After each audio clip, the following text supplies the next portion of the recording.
Hey y'all, we got a lot of shit we gotta talk about today. So thanks for joining us. This is I, Marcus, with of course the creator, Kwame. Yep. Yeah, we fucked up. We did.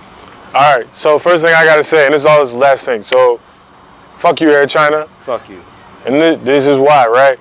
How dare Chinese people come at us and be like, oh, you should stay away from Pakistanis and Indians when you come into our neighborhoods and rob us of all our money. I mean, legally, but due to redlining and other social structures that exist, not only in the United States, but also in Great Britain, you have the audacity to then say that you need to stay away from us? Yeah. Motherfucker, all you do is come towards us. So, fuck you, Air China. It blows because this is already a inflammatory subject. As you know, we are pretty much already hated by everyone as is in this country.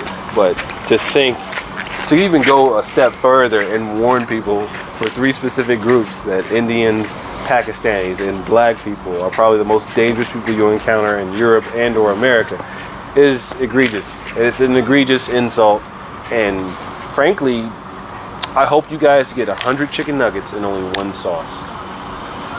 I really do. I hope the worst thing happens to you, because there's no reason or rhyme for it.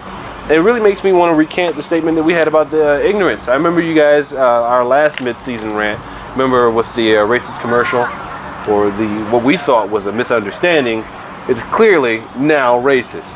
You know, everyone only gets one, and I admit that I was wrong. So, fuck you, Air China. And the fact that you would pass this propaganda off and have sometimes what I found is Chinese things don't get translated into English. They actually had the audacity to translate it in English. So, fuck you twice.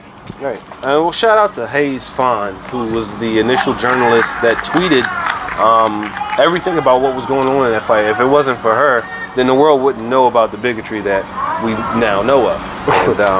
And, I read the article. I hope you did too. If not, it's on our Facebook page, Black in China. And it's below. And it's below. If you read the article, she pretty much just goes into detail about how she came upon the advice that they gave, as well as the brochure that they passed out. Because apparently there were some deliverables that people could actually interact with. So you know that this was from the heart. If you go to Kingston, there's a Chinatown. Right. If you go to Havana, hay un pueblo de chino. If you go to New York, San Francisco, motherfucking London, Toronto, hella cities on earth, you feel me? I was in Tokyo and there's a Chinatown. And the Japanese don't fuck with Chinese people, and they still let you have a Chinatown. So all I'm gonna say is this: Air China, fuck you. Fuck you Chinese people who thought that shit was okay and acceptable.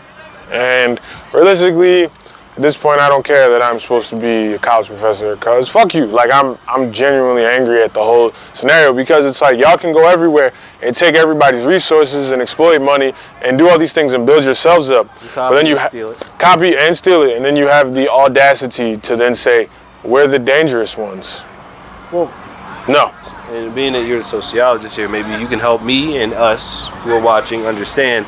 Do you think that this will become a systemic issue, or if it isn't already a systemic issue? It clearly is one. I mean, we're saying Air China. How many more people actually share these values? The people who wrote it. So it's not just Air China. Air China just had the audacity to publish it. Right.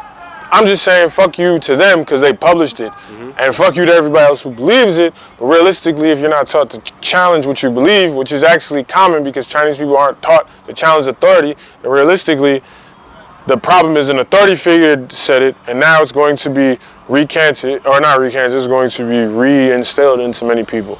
And that's why I'm just like, whatever. So, you know what? Everybody wants me to be like, China is racist. Don't go to China. I'm not going to say don't go to China. I will say don't support Air China. I will say fuck you Chinese people who wrote it. And you know what? If you really feel that strongly about Chinese people, here's the thing. Don't buy nothing that says made in China, and it's pretty easy to see.